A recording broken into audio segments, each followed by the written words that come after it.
This question is from Janet. Janet says, do you have any suggestions for staying present in my audience of teachers in May and June without pushing sales as they take a little break at that time of year?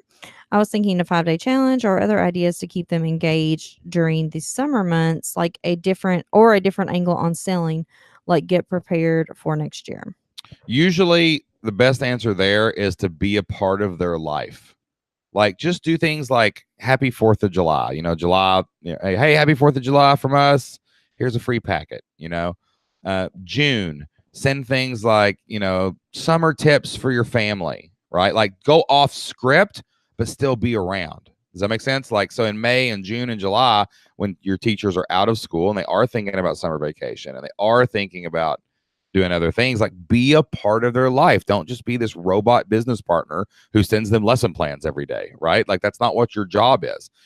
For example, yesterday, as we're recording this, it's the day after the Notre Dame fire in Paris.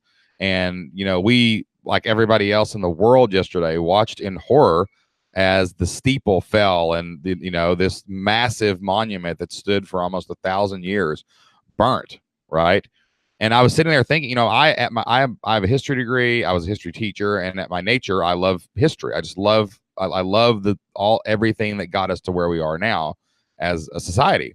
And I just got really heartbroken yesterday because I thought about all the priceless woodwork and art and relics and just all the history that was being consumed inside of that building. So I went to my U.S. history teacher's site and I just posted about it. I posted a picture of the fire and I said, man, just as a historian, I know we talk about U.S. history, but, European history is a part of our history and world history is a part of their history. And, this is a loss to the world. And it got like almost 100 shares in the first hour after I posted it.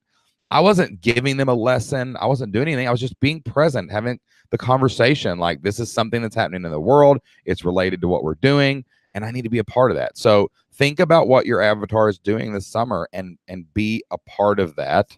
And then you'll be around. They will be around still when you're ready to actually like sell them stuff. Okay. I think you did professional development stuff in June and July too, didn't you? Yeah, so I would do a lot of PD and like free training. So basically, the point of the trainings would be just to get people on the email list so that I could later market to them.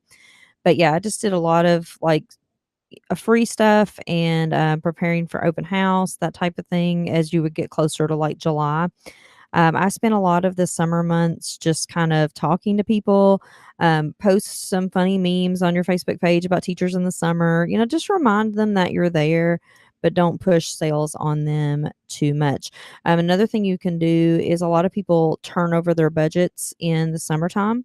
So you can start reminding them, hey, I accept purchase orders. Like if you've ever thought about joining, as your budget's reset for the upcoming school year, just remember that I accept purchase orders, that type of thing.